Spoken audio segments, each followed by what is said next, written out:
Introduction. Feeling pretty good about your finances? You're not alone. Many of us feel secure enough, with a steady job, maybe a car, and a house. But here's a reality check. Financial security might be more fragile than you think. Picture this. You suddenly lose your job. Can you still cover your bills? Probably not.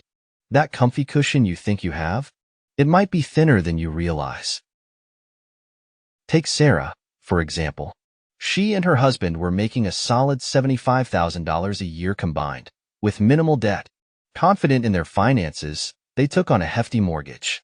Everything seemed fine until Sarah lost her $45,000 a year job. Just like that, foreclosure was looming.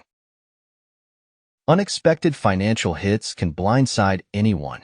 So, how do you avoid the same fate? The key is to act now, before the trouble starts. Don't wait until you're in hot water to make changes. Think you can just coast until something bad happens? That's a dangerous mindset. Financial troubles can sneak up on you, turning your world upside down before you even realize what's happening. It's like the classic story of the frog in boiling water. As the water heats up slowly, the frog doesn't notice until it's too late. Don't be that frog. Your financial safety might be eroding right under your nose. It's time to wake up and take control. Now. Chapter 1. In our modern world, we are constantly encouraged to go out and buy stuff. A house, a car, a huge TV, you name it. And how exactly are we supposed to pay for all these things that we simply must have? With credit, of course. Debt today is so ingrained in our lifestyle that it's hard to imagine living without it. You probably have a decent amount of debt yourself, whether in the form of student loans, a mortgage, credit card debt, or car payments. In fact, debt is so embedded in our society that one of the author's clients felt okay with having $72,000 in debt on a rental property and $35,000 on credit cards and student loans. Though debt seems to be ever-present, it is absolutely not the path to financial happiness, and instead leads straight to financial difficulty. Take one of the most common forms of debt, the credit card. Credit cards, which feel essentially like free money, give users incredible spending power. In the long run, however, they can hurt our financial strength. In fact, according to the American Bankruptcy Institute, 69% of people who file for bankruptcy say it was caused by their credit card debt. Interestingly, while many people use debt to create the appearance of wealth, genuinely wealthy people tend to avoid debt entirely. In fact, 75% of people on the Forbes 400 list said the best way to build wealth is to become and stay debt-free. And some of the most successful companies, from Walgreens and Cisco to Harley-Davidson, are run completely debt-free. If these companies and individuals are able to find success without the burden of debt, then can't we do the same? Chapter 2. So far, we've established one way not to establish financial security, trying to spend our way to success using credit. So what can we do? You'll need to start by creating a step-by-step plan that charts the route to financial fitness. Although you know you need to change the way you approach your finances, you must also realize that you can't change everything at once. Instead, you should do yourself the favor of proceeding slowly, one small step at a time. Just think. If you had to eat an elephant, you wouldn't even think to try and do it all at once. You would start maybe with a foot per day, moving eventually to the trunk, then the body, eating bit by bit. You want to take the same approach with your finances. If you try to attack different areas all at once, for example, your mortgage, credit card, and 401k, then you'll dilute your efforts and, ultimately, fail. So, go slow and take small bites.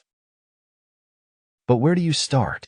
The first step on your total money makeover is to grow a starter emergency fund, a $1,000 chunk set aside in case of a rainy day. In fact, Money Magazine estimates that 78% of us will experience a major negative life event, such as an unexpected pregnancy or car problem, in any given 10-year period. You'll want to be prepared for when this happens. And while $1,000 won't cover that much, it's nevertheless a useful start and will reduce the likelihood of having to go into debt.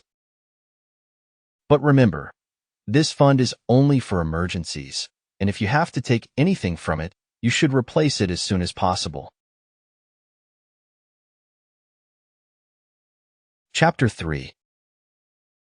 Once you have your emergency starter fund set up, you're on your way to turning your finances around.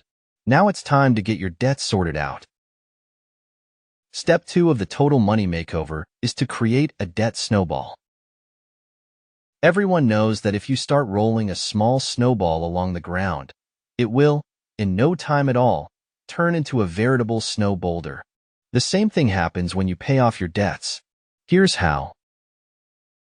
Start by listing all your debts in order of size, from your tiny phone bill to your massive mortgage. Then it's time to get serious about paying them off, starting with the smallest.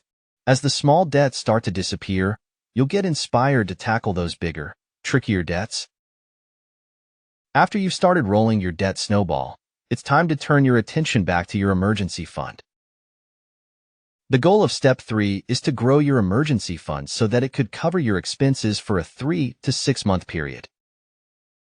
Of course, everyone has different spending needs, so this number isn't fixed.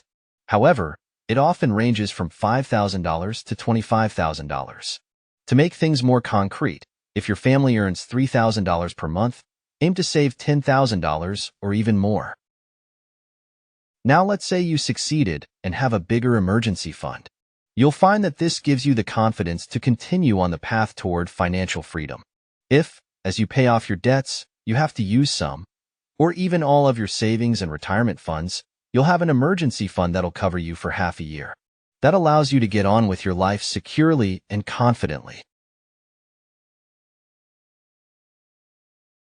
Chapter 4. Everyone has big worries about the financial situation they'll face after retirement. We ask ourselves, will we have enough money to live comfortably in our golden years? In order to overcome such fears, we turn to Step 4 of the Total Money Makeover. A dignified and secure retirement will require you to invest 15% of your income. Although this might seem like a lot, there are a number of reasons why it's worth setting aside that kind of money. For starters, old age simply wouldn't be any fun if you had to rely on others to maintain a comfortable living. This is especially true if you are hoping to live off government pension plans. By the time you reach retirement age, the chances of our inept government providing for a dignified life are negligible. It can be tempting to put aside less for retirement so that you can focus on things like your children's college fund or quickly paying down the mortgage. But your kids' degrees won't feed you after you retire, and too many senior citizens live in a paid-for house with no disposable income. Once you have committed to putting away 15% of your income, where exactly should you invest it? For the best returns, the author recommends mutual funds. Throughout history, the stock market averages just below 12% in returns. Mutual funds take advantage of this trend, and thus make for an excellent choice for long-term investment. One tip is to select funds that have a solid track record of winning for more than 5 years, ideally for over 10. Make sure to diversify your investments across various funds to ensure profitability. Here's another good rule to follow. Allocate 25% to growth and income, or blue chip, funds, 25% to growth, or equity, funds, 25% to international funds, and the final 25% to aggressive funds, i.e., ones that are riskier but can give higher returns. Chapter 5. Nearly every parent dreams of sending their child to college, and many parents are prepared to let themselves and their children go into debt to fund this dream. But as we've already discussed, debt is to be avoided at all costs. Funding college with debt should not be considered a tenable option. A college loan will hamper your child for a long, long time.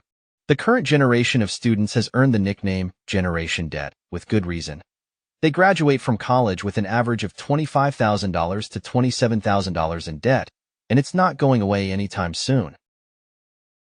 So how should you pay for college? One way, of course, is to win a scholarship or to simply save up enough in cash to foot the bill. Yet, there is another way, using an education savings account, ESA, and funding it in a growth stock mutual fund. If you were to invest $2,000 a year in a prepaid tuition plan, from the birth of your child until their 18th birthday, you would end up with $72,000 worth of tuition. However, if you instead used an ESA funded by mutual funds, which average 12%, you'd have $126,000 to spend on education and living expenses. And as long as you use this account to pay education expenses, the money is tax-free. But even with this option, you must ask yourself whether a college degree is the right thing to invest in for your child. In his book Emotional Intelligence, about successful people, Daniel Goleman states that only 15% of success can be attributed to training and education. The remaining 85% is attributed to attitude, perseverance, diligence, and vision. These latter qualities will take you much further in life than some piece of paper with the words degree scrawled on it. So does your kid need to go to college? If getting there means going into debt, then certainly not. Chapter 6. So how long have you been paying off your mortgage? Often, they take decades to finally pay off. Step 6 of the Total Money Makeover is about paying it off as soon as possible. For most people, this is the final hurdle on their path to financial fitness, and paying it off will leave them absolutely debt-free. However, there are many pitfalls that can prevent you from finishing off your mortgage. It's your job to avoid them. For example, you'll hear it suggested that you should borrow money against your home, taking advantage of low interest rates and investing your money in the stock market. But this is terrible advice. Imagine, hypothetically, that you borrow $100,000 against your home at 8% interest and invest it in stocks with 12% return. In this scenario, you stand to make $12,000 in profit. After paying the interest on your mortgage, in this case $8,000, you'd have a healthy $4,000 left over. Not so bad. But that doesn't take into consideration all the taxes and fees that go hand in hand with playing the stock market. In the end, you're left with around $1,000. Hardly worth it for such a huge risk. Another misconception is that it's possible to take out a 30-year mortgage with the promise to pay it back in 15 years. But you will inevitably run into expenses that take you off course: high heating bills, dog vaccinations, sick children, and so on. And if they aren't compelled by law to do so, virtually no one ever makes the extra payments necessary to pay off a loan that quickly. However, it's often better to simply take a shorter mortgage out anyway. In comparison to a 30-year mortgage at 7%, a 15-year mortgage will earn you a savings of $150,000 over the course of the mortgage. Think about what you could do with that kind of money. Chapter 7. At this point, you're right on the brink of financial fitness. You're on the last leg of your journey, with just one final step to go. Once you are debt-free and have begun to save for your future, it's time to start building up your wealth. Surround yourself with experts, people like tax advisors, CPAs, estate planning attorneys, etc., who can offer you sound advice on what you need to do with your money. And no matter what, stick to your plan. As you grow older, you'll find yourself more inclined to react to small changes in the market, especially if you fear a downturn is looming. But don't fret. These small blips are nothing compared to the market's trend of long-term growth. Finally, understand that financial fitness doesn't mean living like a Scrooge. Have fun with your money when you can. Fun is a crucial element of the Total Money Makeover. Should anyone wear a $30,000 watch, drive a $50,000 car, or live in a $700,000 home? Absolutely, but only if they can actually afford them. You have to learn to spend your money only on what you can afford and forget the rest. When the right opportunity presents itself, you should also be prepared to give your money away. Giving money away is just as fun as spending it, and possibly even more rewarding. It feels good being generous, but you need to have before you can give. At last, you've completed your journey to financial freedom. Now it's time to enjoy it, living in comfort, happiness, and security. Chapter 8. The key message in this book.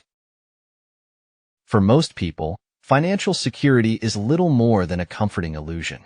However, you can turn your financial situation around by following 7 baby steps that put you on the path to a debt-free and financially successful life. Actionable advice. Learn to live your own life. You probably have some friends who appear to be pretty well off. Yet, a lot of people appear to be doing better than they actually are. Debt allows for this illusion, but it will eventually crumble beneath them. So don't measure yourself against your peers. Thank you for listening. The end.